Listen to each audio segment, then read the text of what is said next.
Pada tahun 2022, aku menyirami pendatang baru di gereja. Dan aku tahu bahwa ini adalah peninggian dari Tuhan. Sehingga aku bertekad untuk menghargai kesempatan pelatihan ini dan memberikan kontribusiku dalam penyebaran Injil Kerajaan. Kemudian, aku bekerja sama dengan saudari Changsin.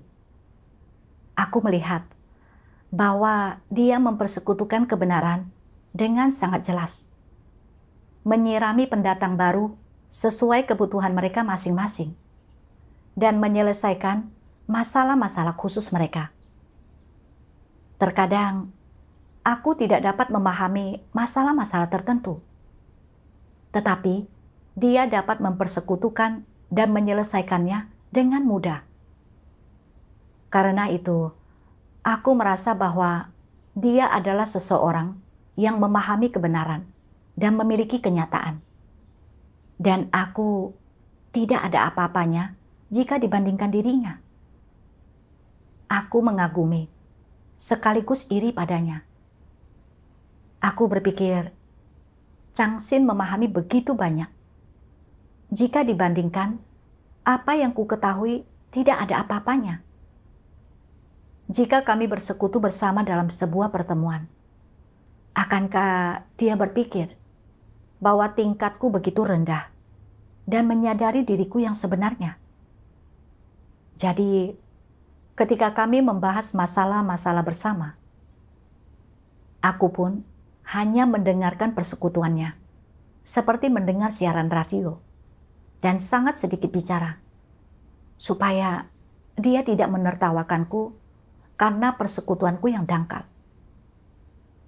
Kemudian, aku memperhatikan bahwa dia sering pamer dalam pertemuan, berbicara tentang hal-hal seperti bagaimana buruknya keadaan pendatang baru yang disirami oleh seorang saudari tertentu. Bagaimana setelah dia datang, dia membantu mereka kembali ke arah yang benar. Bagaimana ketika dia melihat beberapa saudara-saudari menjadi negatif, dia mempersekutukan kebenaran untuk membawa mereka keluar dari sikap negatif dan salah paham mereka. Dan bagaimana dia membantu para pemimpin gereja saat mereka kewalahan dengan pekerjaan gereja. Aku ingin menunjukkan hal ini kepada Changsin. Tetapi kemudian aku berpikir, dia benar-benar memiliki pengalaman nyata dan persekutuannya efektif dalam menyelesaikan masalah. Apa yang akan dia pikirkan tentangku jika aku menunjukkan masalahnya dengan tidak akurat? Jadi, aku tidak menunjukkan masalahnya. Kemudian, ketika seorang pengawas mengatakan sesuatu tanpa mempertimbangkan perasaan Changsin, Changsin mulai berprasangka terhadapnya dan terlalu berlebihan dalam menafsirkan orang dan berbagai hal. Aku ingin bersekutu dengannya dan menunjukkan masalahnya. Tetapi kemudian aku berpikir, Changsin memahami kebenaran lebih baik daripada aku. Apakah dia masih membutuhkan bimbinganku? Bukankah itu sama saja dengan pamer di hadapan seorang ahli? Aku sendiri tidak dapat melihat hal ini secara jelas. Dan pemahamanku tentang kebenaran terlalu dangkal. Jika persekutuanku tidak jelas, tidakkah dia akan menyadarinya? Aku memikirkan masalah ini berulang kali. Tetapi akhirnya, aku urung berbicara. Sekitar tengah hari, aku kebetulan membaca satu bagian firman Tuhan yang sangat relevan dengan keadaannya.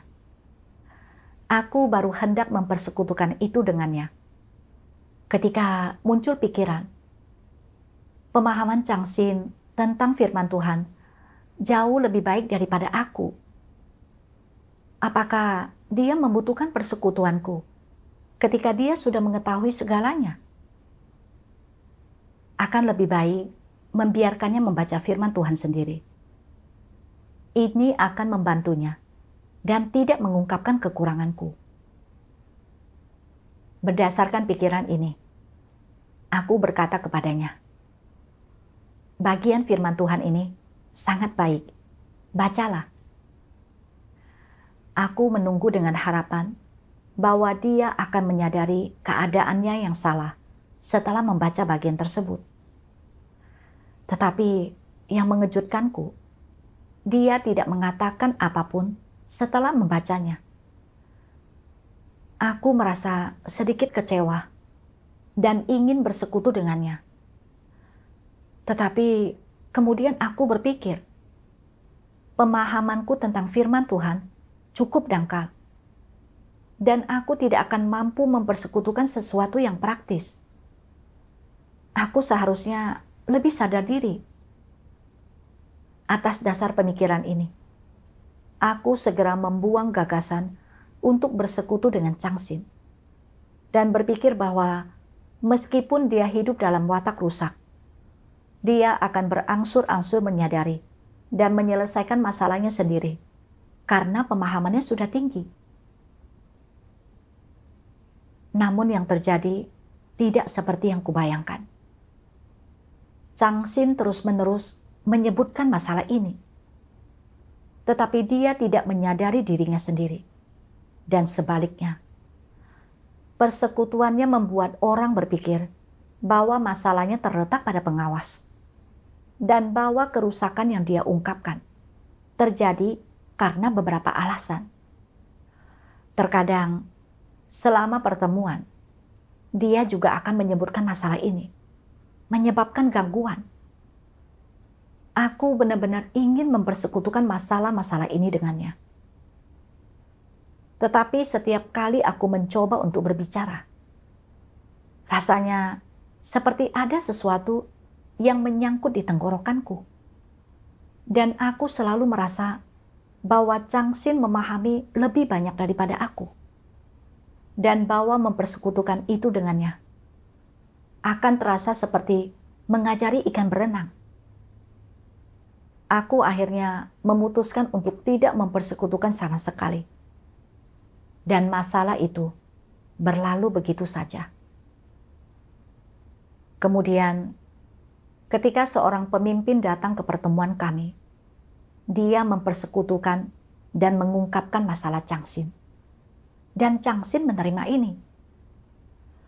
Barulah saat itu, aku mulai merenungkan diriku sendiri. Beberapa hari kemudian, aku membaca firman Tuhan dan memperoleh beberapa pemahaman tentang keadaanku. Tuhan Yang Maha Kuasa berfirman, apapun yang terjadi pada mereka, ketika orang-orang pengecut menghadapi sedikit kesulitan, mereka akan mundur. Mengapa mereka melakukannya? Salah satu alasannya karena hal ini disebabkan oleh perasaan rendah diri mereka. Karena merasa rendah diri, mereka tidak berani tampil di depan orang lain.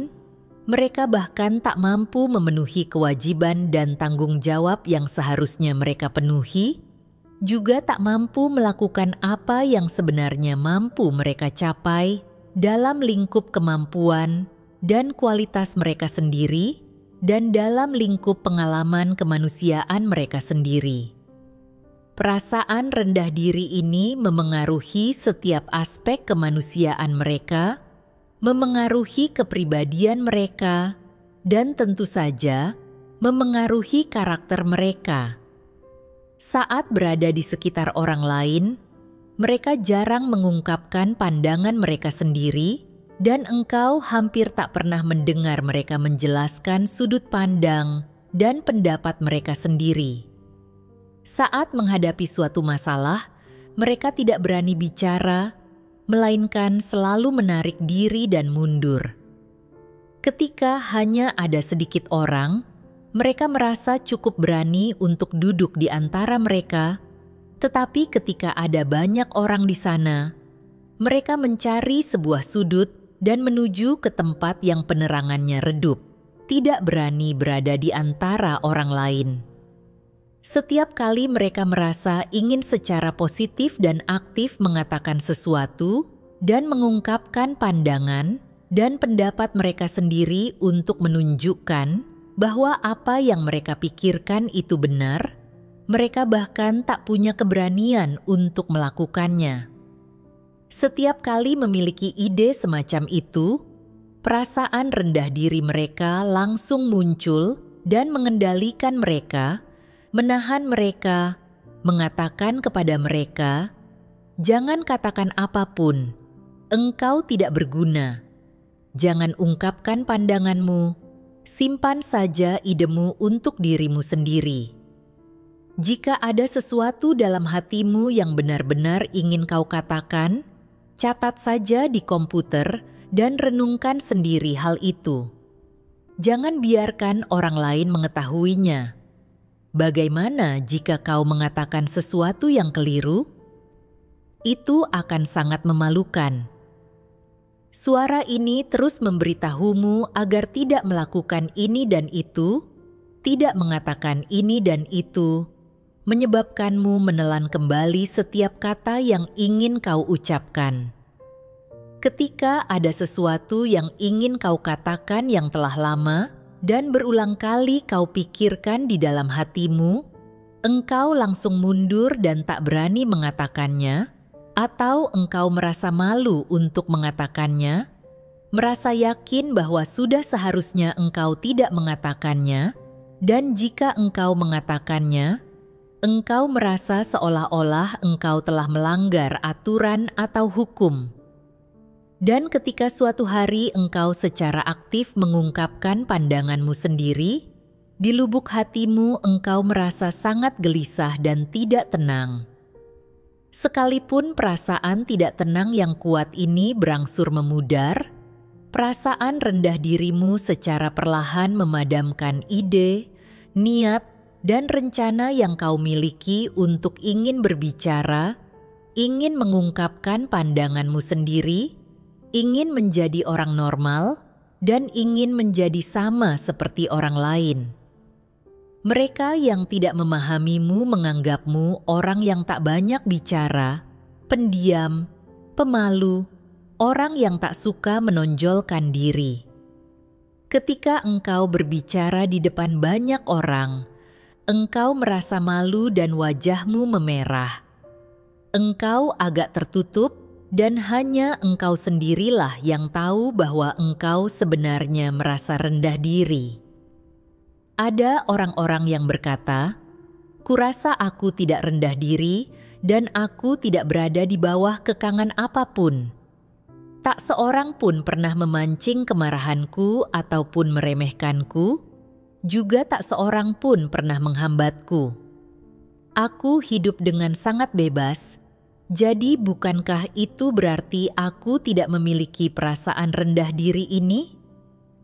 Benarkah demikian? Engkau mungkin masih memilikinya hingga taraf tertentu. Perasaan itu mungkin tidak mendominasi lubuk hatimu, tetapi dalam keadaan tertentu, itu dapat muncul seketika.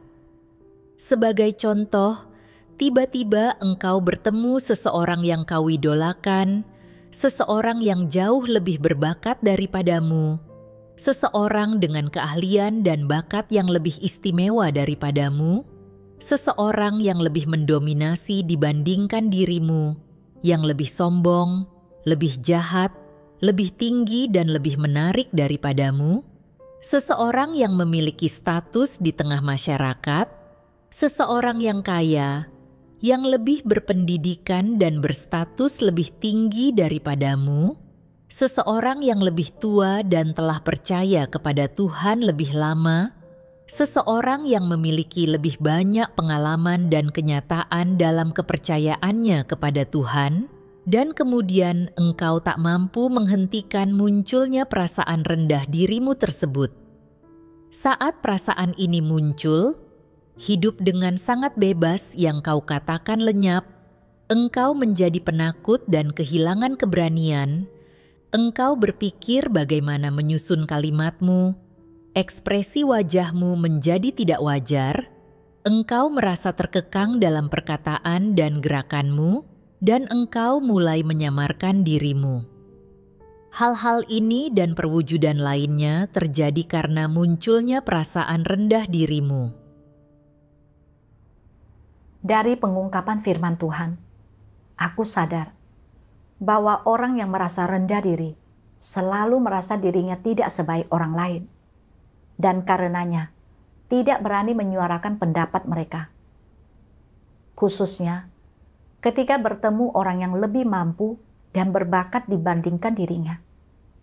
Mereka menjadi makin gentar dan kehilangan keberaniannya. Dan bahkan ketika mereka melihat masalah pada orang lain, mereka tidak berani berbicara. Mereka terlalu berhati-hati dan khawatir, dan karenanya tidak mampu melindungi kepentingan gereja. Ketika merenungkan kerjasamaku dengan Changsin, ketika aku melihat bahwa dia memahami lebih banyak dan mempersekutukan dengan baik, dan terutama bahwa dia dapat menyelesaikan semua masalah yang dihadapi para pendatang baru, serta memiliki cara yang jelas dalam mempersekutukannya. Aku merasa bahwa dia memiliki kenyataan kebenaran. Dan jika dibandingkan, aku jauh tertinggal.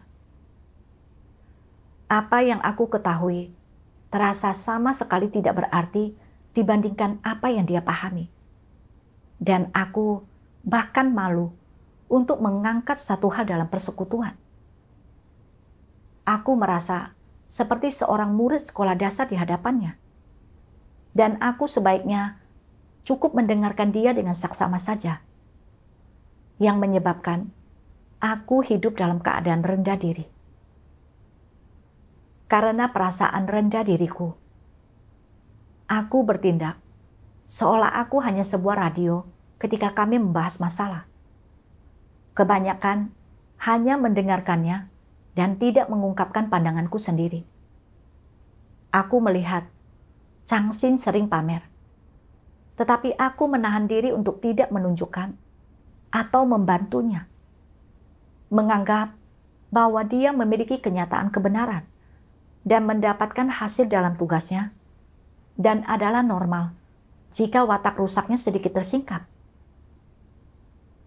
Changsin terlalu berlebihan dalam menafsirkan orang-orang dan hal-hal, dan memunculkan prasangka terhadap pengawas.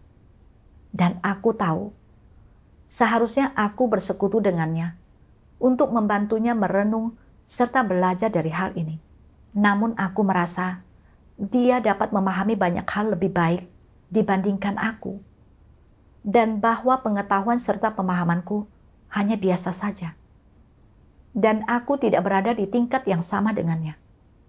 Sehingga aku merasa tidak pantas bersekutu dengannya. Karena perasaan rendah diriku, aku pun tidak berani bicara. Bahkan ketika melihat masalahnya, aku menjadi gentar dan kehilangan keberanianku saat di hadapannya. Dan aku bahkan mengurungkan keinginan untuk mempersekutukan beberapa pendapat yang kumiliki. Kenyataannya, sebagai seseorang dengan rasionalitas normal, entah seberapa baik pun kita mempersekutukannya, jika kita menemukan sebuah masalah, kita seharusnya memenuhi tanggung jawab kita dan bersekutu tentangnya dengan sebaik-baiknya. Ini juga penerapan salah satu aspek dari kebenaran. Namun, karena perasaan rendah diriku, aku tidak berani mengatakan apapun tentang permasalahan Changsin atau menunjukkannya. Dan aku gagal untuk melakukan apa yang dapat kulakukan. Ketika menyadari hal ini, aku merasa sangat menyesal. Dan aku berdoa kepada Tuhan dalam hatiku, bertekad untuk mempersekutukan dan membantu setiap masalah yang aku lihat pada orang lain, entah siapa orangnya, dan tidak terikat oleh perasaan rendah diri. Kemudian, aku juga berdoa dan mencari dalam hatiku, mengapa aku merasa begitu rendah diri di hadapan orang yang lebih baik daripada aku. Dalam sebuah pertemuan, aku bersekutu tentang keadaanku. Seorang saudari menunjukkan masalah-masalahku, mengatakan bahwa aku terlalu mementingkan kesombongan serta statusku. Juga bahwa aku takut diremehkan dan kehilangan reputasi serta statusku jika angkat bicara. Setelah mendengarkan bimbingan saudari itu, aku secara sadar berfokus pada makan dan minum firman Tuhan terkait hal ini. Suatu hari, aku membaca satu bagian firman Tuhan. Tuhan yang Maha Kuasa berfirman, "Bukannya mencari kebenaran, kebanyakan orang memiliki agenda picik mereka sendiri. Kepentingan, reputasi, dan tempat atau kedudukan mereka di benak orang lain sangatlah penting bagi mereka. Hanya hal-hal inilah yang mereka hargai. Mereka menggenggam erat hal-hal ini dan menganggapnya sebagai hidup mereka. Dan bagaimana hal-hal ini dipandang atau diperlakukan oleh Tuhan, itu dianggap kurang penting. Untuk saat ini, mereka mengabaikan hal itu. Untuk saat ini, mereka hanya memikirkan apakah mereka adalah pemimpin kelompok atau bukan, apakah orang lain menghormati mereka, apakah perkataan mereka berbobot. Perhatian utama mereka adalah menduduki posisi tersebut. Ketika berada dalam kelompok, hampir semua orang mencari kedudukan dan peluang seperti ini. Jika mereka sangat berbakat, tentu saja mereka ingin menjadi yang terbaik. Jika mereka memiliki kemampuan yang biasa-biasa saja, mereka tetap ingin memiliki kedudukan yang lebih tinggi dalam kelompok tersebut. Dan jika mereka memiliki kedudukan yang rendah dalam kelompok, karena memiliki kualitas dan kemampuan rata-rata, mereka juga ingin orang lain menghormati mereka.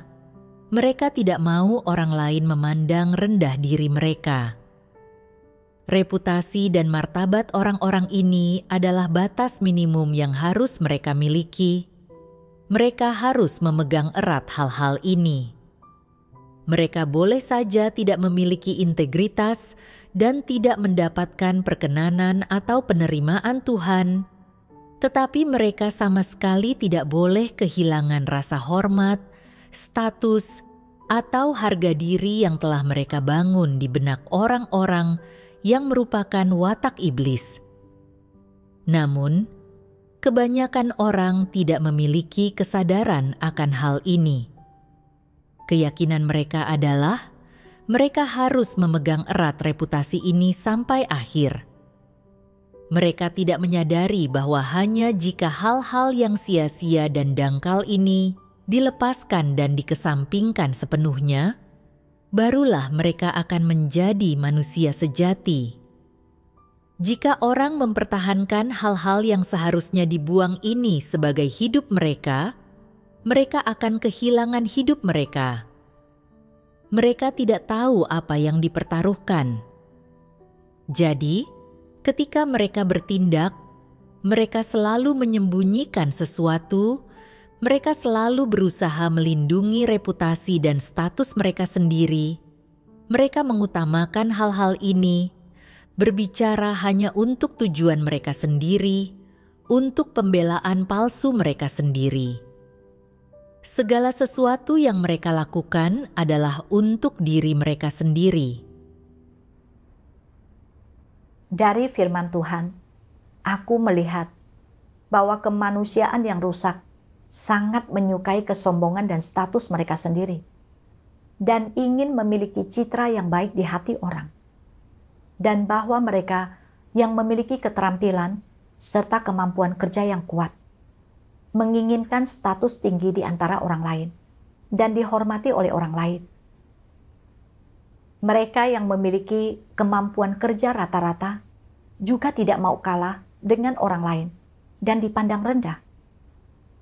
Bahkan, sekalipun itu berarti mengorbankan kepentingan gereja, mereka tetap ingin mempertahankan kesombongan dan status mereka sendiri. Inilah keadaan yang aku alami. Meskipun aku tahu, aku memiliki kemampuan kerja yang kurang.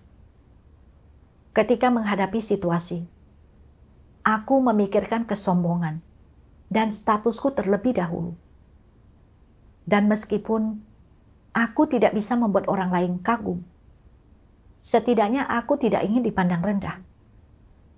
Aku merasa ini adalah hidup dengan martabat dan integritas. Aku hidup menuruti hukum bertahan hidup dari iblis. Seperti manusia membutuhkan harga dirinya, seperti pohon membutuhkan kulitnya. Dan gajah mati meninggalkan gading, harimau mati meninggalkan belang. Aku menilai tinggi kesombongan serta statusku. Juga ingin terus mempertahankan kesombongan dan statusku. Meskipun aku tidak sebaik orang lain, aku tetap ingin membuat orang lain punya kesan baik terhadapku. Aku selalu sangat peduli dengan pendapat orang lain terhadapku. Ketika berhadapan dengan orang yang tidak sebaik diriku, aku tidak khawatir dan bisa dengan bebas mengungkapkan pendapatku. Tetapi, setiap kali aku melihat orang yang lebih baik dariku dalam berbagai hal, aku memakai strategi menghindar. Sedapat mungkin, berusaha untuk tidak berbicara. Menyembunyikan kekurangan dan kelemahanku. Dan tidak membiarkan orang lain melihat aspek negatifku. Agar setidaknya saat disebut, aku akan menerima penilaian yang baik. Jika tidak, aku benar-benar akan kehilangan muka. Aku teringat suatu waktu ketika seorang saudari yang menjadi tuan rumah sedang hidup dalam keadaan negatif. Dan aku dapat mempersekutukan firman Tuhan dengannya. Aku mempersekutukan sebanyak yang aku tahu, tanpa ada kekhawatiran. Dan keadaan saudari tersebut membaik setelah persekutuanku. Namun, ketika menyangkut Changsin, aku melihat bahwa dia lebih baik dariku dalam segala hal. Dan aku takut dia akan meremehkanku. Bahkan ketika aku melihat beberapa masalah, aku tidak berani menunjukkannya. Mulutku seolah terkunci rapat.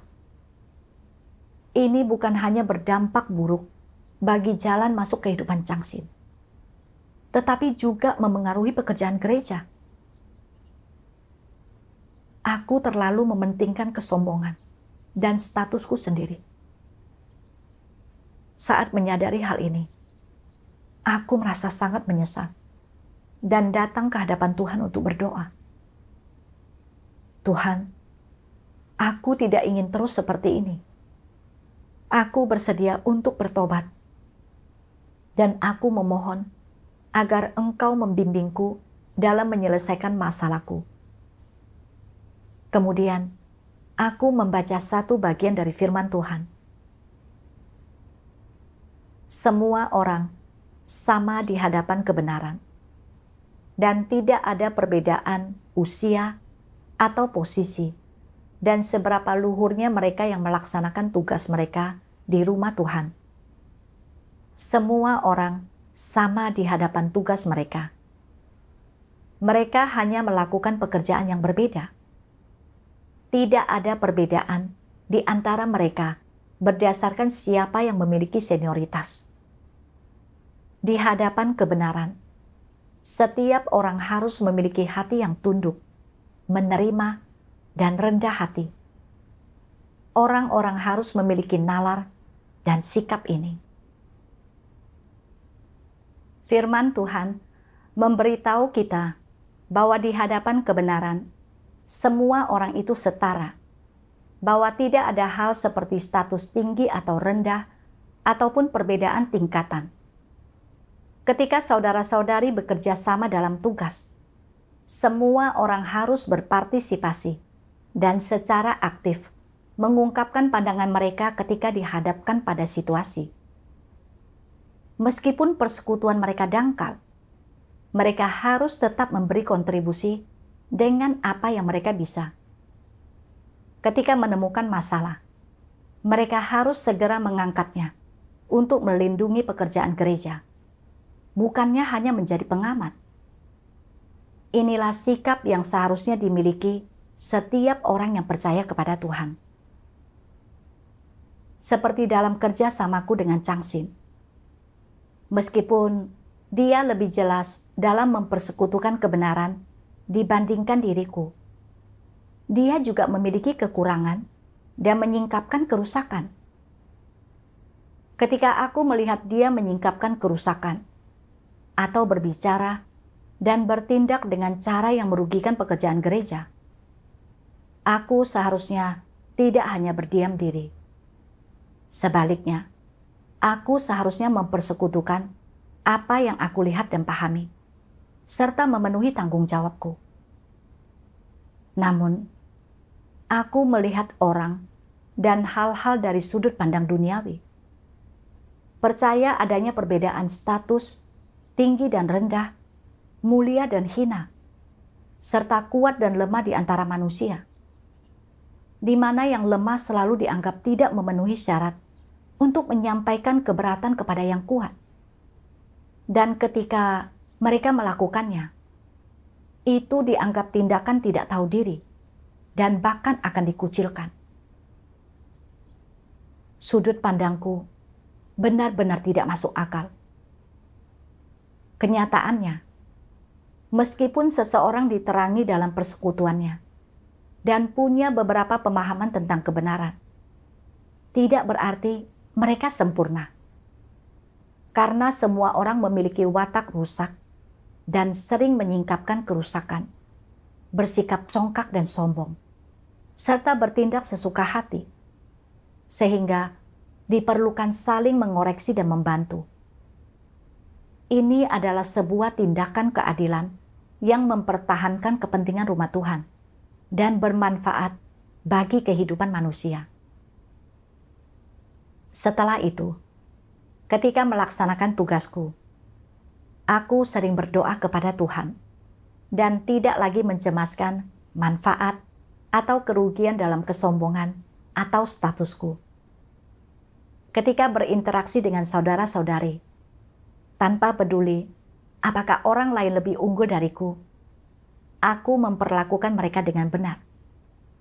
Dan kapanpun aku melihat hal-hal yang dilakukan tidak selaras dengan prinsip-prinsip kebenaran, aku akan menunjukkan hal itu kepada mereka dan mencari, serta mempersekutukannya dengan semuanya. Ketika aku menerapkan seperti ini, aku merasa sangat lega dan merdeka. Kemudian, aku bertemu saudari Liu Hui yang telah menyiramku beberapa tahun lalu. Dia sudah lama melaksanakan tugasnya dan dapat mempersekutukannya dengan baik. Dan saat itu, aku sempat iri kepadanya. Kali ini, ketika aku berinteraksi lagi dengan Liu Hui, persekutuannya sangat jelas dan teratur. Dan dibandingkan dengannya, aku masih merasa kurang. Suatu saat, ada seorang saudari yang selalu membantah tiap kali dia dipangkas. Dan Liu Hui mempersekutukan akibat dari terus berlaku seperti ini. Sehingga saudari itu sangat takut setelah mendengarnya. Namun, aku merasa bahwa cara Liu Hui menyelesaikan masalah tersebut tidak memberikan jalan. Dan bahwa dia tidak berfokus pada penerapan firman Tuhan atau bersaksi tentang firman Tuhan. Sehingga hal itu tidak mencapai dampak memberikan kesaksian tentang Tuhan. Aku ingin menunjukkan hal ini kepadanya. Tetapi kemudian aku berpikir, meskipun aku melaksanakan tugas kepemimpinan, masih ada kesenjangan besar di antara kami. Apa yang ingin kukatakan, Liu Hui pasti juga memikirkannya. Jadi, lebih baik tidak mengatakan apa-apa. Pada saat itu, aku menyadari bahwa aku kembali terkekang oleh perasaan rendah diri. Gambaran kegagalanku dalam melaksanakan tugasku karena rasa rendah diri terlintas di depan mataku. Dan aku berpikir, aku tidak boleh lagi hidup dalam rendah diri ini. Dan aku harus melepaskan kesombongan serta statusku. Tidak peduli bagaimana Liu Hui memandangku. Aku harus mempersekutukan apa yang aku pahami dan masuk ke dalamnya bersama saudariku, sehingga tidak lagi merasa menyesal. Jadi, aku menunjukkan permasalahan yang aku perhatikan. Setelah mendengarkan, Liu Hui berkata bahwa apa yang aku katakan benar, dan bahwa saling melengkapi kelebihan satu sama lain, serta bekerja sama dengan harmonis seperti ini adalah sangat baik, dan itu bermanfaat bagi jalan masuk kehidupannya. Aku dapat keluar dari keadaan rendah diri ini dan melepaskan kesombongan serta statusku. Perubahan ini adalah hasil dari pekerjaan Tuhan. Terima kasih Tuhan.